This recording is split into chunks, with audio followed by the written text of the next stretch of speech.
एक वन प्रदेश में एक बहुत बड़ा तालाब था। हर प्रकार के जीवों के लिए उसमें भोजन सामग्री होने के कारण वहां नाना प्रकार के जीव, पक्षी, मछलियां, कछुए और केकड़े निवास करते थे।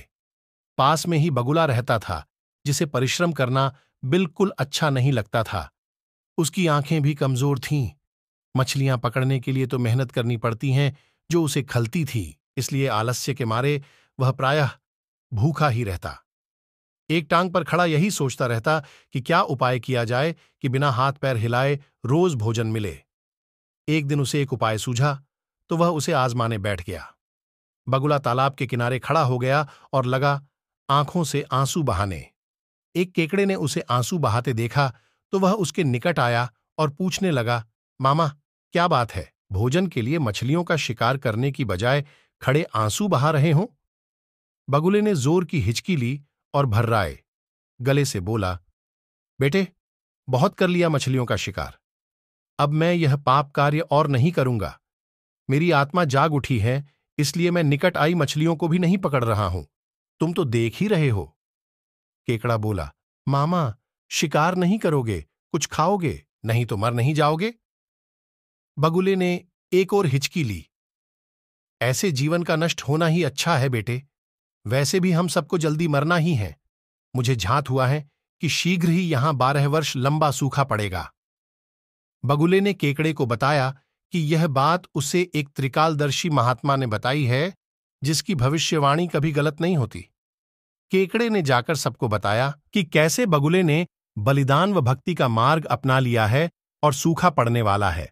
उस तालाब के सारे जीव, मछलियां, कछुए, केकड़े, बत्तख व सारस आदि दौड़े दौड़े बगुले के पास आए और बोले, भगत मामा, अब तुम ही हमें कोई बचाव का रास्ता बताओ, अपनी अक्ल लड़ाओ, तुम तो महाज्ञानी बन ही गए हो।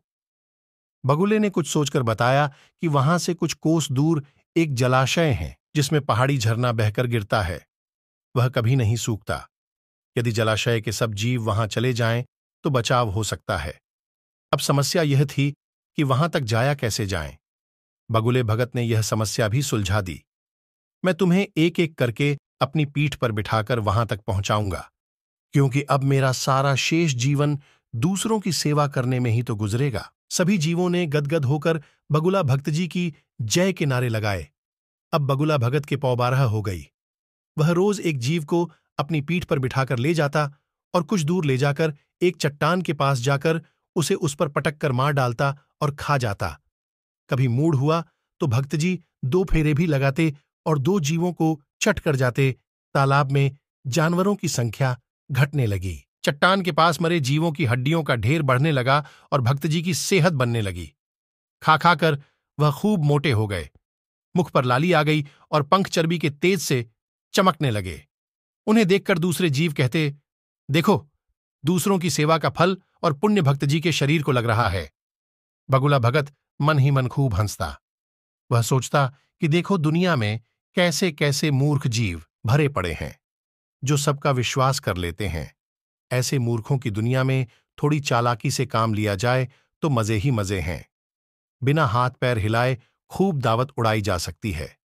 बहुत दिन यही क्रम चला।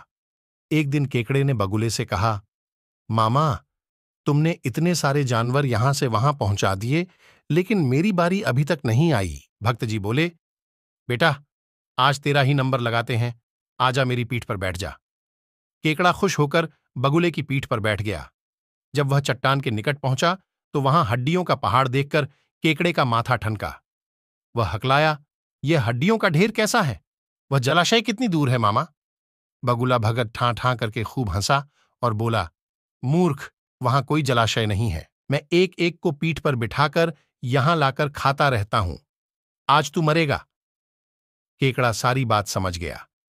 वह सिहर उठा, परंतु उसने हिम्मत न हारी और तुरंत अपने पंजों को आगे बढ़ाकर उनसे दुष्ट बगुले की गर्दन दबा दी और तब तक दबाए रखी जब तक उसके प्राण पखेरु न उड़ गए।